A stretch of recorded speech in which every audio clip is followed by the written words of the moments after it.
Na naše zdravie v uplynulých týždňoch útočil predvianočný stres, ale aj vírusy, ktoré sa v preplnených nákupných centrách rýchlo šírili a potom samozrejme prejedanie a nedostatok pohybu. Vitajte pri relácii, v ktorej vám poradíme, ako žiť zdravo. Ako v zime predchádzať chorobám detí a prečo byť opatrný pri antibiotikách, nám dnes povie detská lekárka. S odborníkom v oblasti prírodnej medicíny budeme hovoriť o posilňovaní imunity aj o prevencii onkologických ochorení. Sledujete reláciu Zdravo. V ambulanciách detských lekárov býva v zimných mesiacoch rušno. Deti reagujú citlivejšie na všetky infekcie, na chyby životosprávy aj na nezdravé životné prostredie. Ako ich môžeme chrániť, posilniť ich imunitu? Aj to, že antibiotiká nie sú vždy najlepším riešením, nám poradí skúsená pediatrička. Je obdobie vírus, ale sú aj bakteriálne ochorenia a veľa sa robí teda chýb tým, že deti nie sú otužované, nemajú dostatočný pobyt na čerstvom vzduchu, potom tie deti z kolektívov sa dávajú nedoliečené do kolektívneho zariadenia, takže tie ďalšie tam potom od nich zase znovu ochorejú. Posilňovať obranyschopnosť organizmu a snažiť sa o zdravý spôsob života, na to by sme nemali v zime zabúdať, hlavne u detí. Predovšetkým treba vetranie, strava je dôležitá, vitamínov, zeleniny čerstvej dávať, to sú také najdôležitejšie veci. Pri ochoreniach dýchacích ciest treba veľmi často vetrať, aby nebol teda prehriatý suchý vzduch.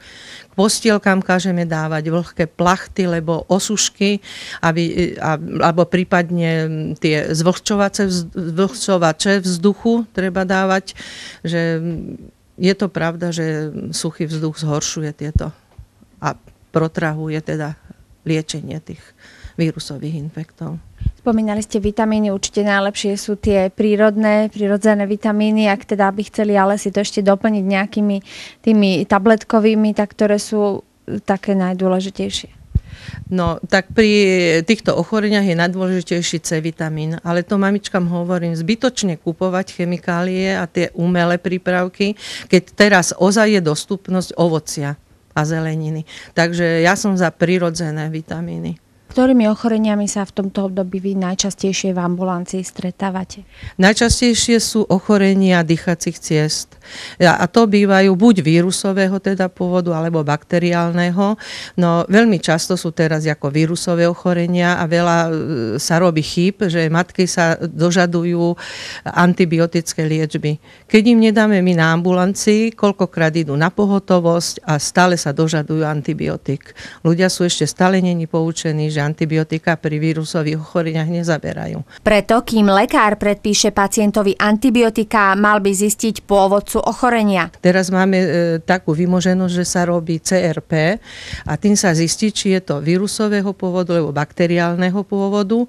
A teda robíme toto vyšetrenie a keď nám vyjde vlastne negatívne, tak nedávame antibiotika, ale hovorím, že matky behajú sem tam všelikde a vyžadujú si tie antibiotika. Je to také protrahovanejšie liečenie, keď sa nedajú tie antibiotika, deti dlhšie kašľú, ale netreba proste v každom prípade tie antibiotika nasadiť. Stále častejšie sa dnes hovorí o tom, že antibiotiká nás nebudú navždy ochraňovať pred infekciami. Baktérie a ďalšie mikroorganizmy, ktoré choroby vyvolávajú, sú veľmi vynachádzavé a vedia si nájsť spôsob, ako prekonať lieky, ktoré ich mali zničiť alebo oslabiť. Táto rezistencia na antibiotiká je následkom ich rastúceho používania. Časté, nesprávne a niekedy aj neopodstatnené užívanie antibiotík tento proces urýchľuje. Treba urobiť to CRPčko pri týchto ochoreniach, keď nám to nie je úplne ako 100%, nie sme si istí, či je to také, lebo teda vírusové alebo bakteriálne. A fakt, keď to nie je bakteriálne, nenasadiť tie antibiotika. Hovorím, to sa dlhšie lieči, ale treba dávať hodne ovocia, zeleniny tým deťom, vetrať hlavne tie miestnosti a doliečiť ten infekt treba. Netreba tie deti dávať nedoliečené do tých kolektívov, lebo potom sa to stále opakujú tieto infekty. Pokiaľ ide o deti, je opatrnosť ešte potrebnejšia. Čo by sme mali robiť, aby sme ich nevystavovali riziku chorôb? Nenavštevovať nejaké také spoločenské miestnosti, kina, nevodiť tie maličké deti do nákupných centier, lebo rodičia sa vyberú a na pol dňa idú, urobia si taký výlet do nákupných centier a tam vlastne sa stretávajú ľudia rôzni, že kašľú tam, kýchajú tam a je to pre tie deti teda nevhodné prostredie.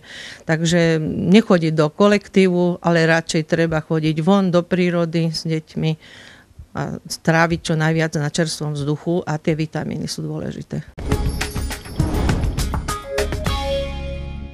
Prevencia onkologických ochorení je široká otázka a týka sa mnohých oblastí nášho života.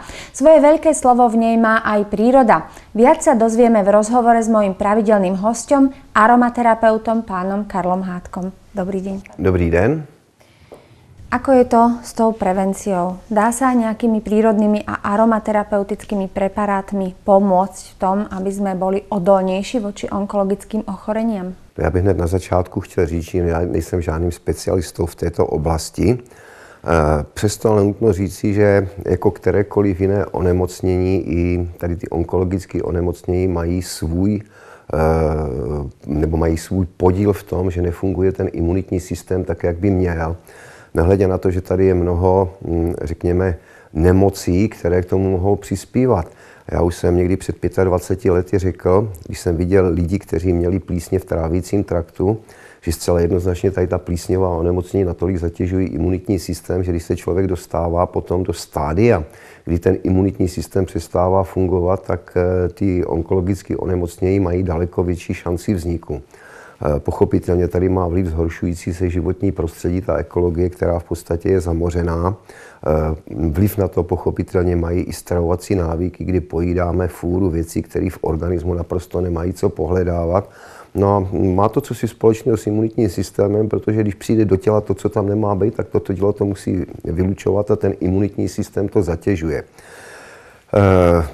Já tady přísahám na jednu zajímavou věcičku. Je to kořen eleuterokoku, který pochází ze Sibiře, nachází se taktéž v Koreji, nachází se v Číně. Při používání navyšuje ten imunitní systém na 2 až 3 násobek. A z tohoto pohledu v podstatě pomáhá i u onkologických onemocnění, byť v principu s nimi nemá naprosto nic společného. On zvyšuje tu imunitu, on zvyšuje tu schopnost toho organismu reagovat na to, že to onemocnění aspoň hypoteticky může vzniknout a ta zvýšená imunita tomu je schopná zabránit. Tady bych řekl, je vždycky daleko lepší ta prevence než léčení, protože ve chvíli, kdy už někdo to onkologické onemocnění má, je otázka, jakým způsobem se to léčí. To je ta standardní medicína s chemoterapií, s radioterapií. Mně se tyto věci nelíbí principiálně z toho důvodu, že tam se sráží ten imunitní systém, ten jde do kolen. No a já bych řekl, ta chemoterapie pro mě, to je ruská ruleta, kdo umře první, jestli ten pacient nebo ten rakovinový nádor. Nehledě na to, že i ty statistiky, které se tady k tomu váží, v podstatě jsou značně zkreslovány tím, že třeba dochází k narušení srdeční činnosti při funkčnosti při ty chemoterapii a z hlediska statistiky, když náhodou někdo v chemoterapii umře na infarkt, tak neumřel na rakovinu, takže tady potom ta chemoterapie může vypadat daleko úspěšnější. Z tohoto pohledu bych každému radil se starat o tu imunitu, aby fungovala, to znamená řádná látková výměna, aby probíhala, aby tady nebyly onemocnění, jako jsou plísňové onemocnění, které zatíží organismus natolik, že páni doktoři občas dotyčnému diagnostikují chronický únavový syndrom. A přitom, když se ten člověk zbaví plísně, tak je potom v pořádku. Eleuterokok, aká je to vlastne bylina, odkiaľ pochádza a ako sa užíva? No tak uvádí se, že domovinou eleuterokoku je Sibiř, kde se nachází v dostatečném množství.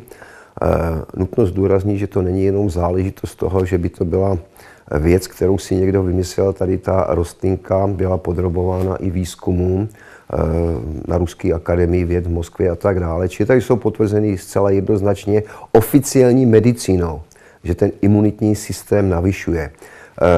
na český trh, nebo snad i na slovenský trh, se dostává ve dvou formách. Tou první formou je forma kořené, která je vhodná na přípravu čaje, kde si dáme ten eleuterokok do termosky, přelijeme vařící vodou, necháme stát do rána. Jsou i návody, které doporučují ho nějakou dobu vařit. Já mám za to, že tady to dlouhodobé vyluhování je daleko šetrnější.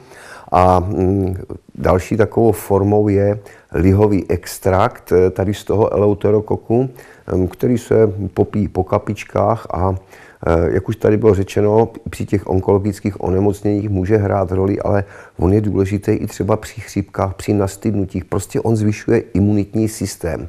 Já jsem se kdysi četl článek Vrah rakovinových buněk z tajgy. Ono to zní krásně. Eleuterokok žádnou rakovinovou buňku nezavraždí, to může zlikvidovat zase jenom ten imunitní systém, který funguje. Práve teraz v zime musíme čeliť rôznym vírusom, rôznym baktériám, bacilom, takže ako nám môže pomôcť nášmu imunitnému systému eleuterokok teraz? To je velice příjemná záležitost. Lidé se ptají, jak ho mají používat a pokud se tady ten eleuterokok používá jako prevence, potom je tam dávkování třeba u toho extraktu 3x denně 15 kapek a ono to zhruba po měsíci navýší tu imunitu na 2 až 3násobek. A je zřejmé, že v podstatě tady dochází třeba k zlepšení termoregulací těla, takže u mnoha lidí, kteří mají takzvanou chladovou alergii, se jí zbaví u těch lehčích forem. Ale ono to může pomáhat i při chřipkových epidemiích. Tam je jedna zásadní věc, jestli ten organismus zná ten typ viru, kterým byl napaden, nebo nezná. Pokud ho zná, tak ta dobrá imunita, ten fungující imunitní systém je okamžitě schopný zasáhnout a ten člověk vůbec nemusí onemocnět. Co jsou zase stovky dopisů od maminek na stydnutí a podobné věci u jejich dětiček, které se pravidelně dostavovaly, se nekonají. Není tady záruka. Může dojít k tomu, že do organismu se dostane typ viru, který člověk nezná.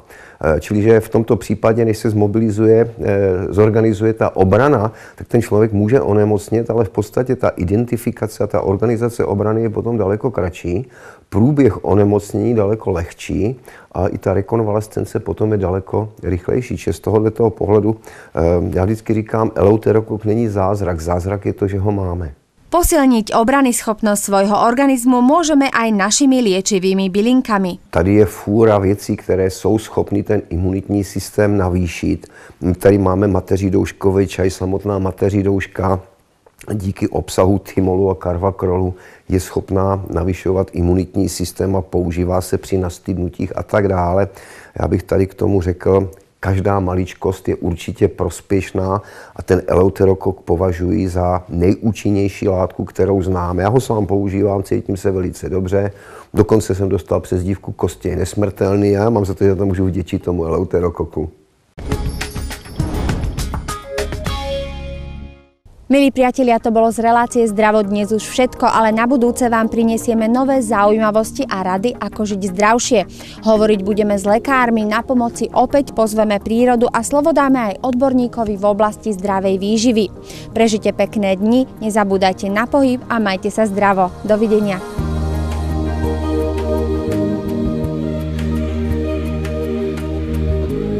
Túto reláciu vám priniesla aromaterapie Karel Hádek. www.karelhádek.eu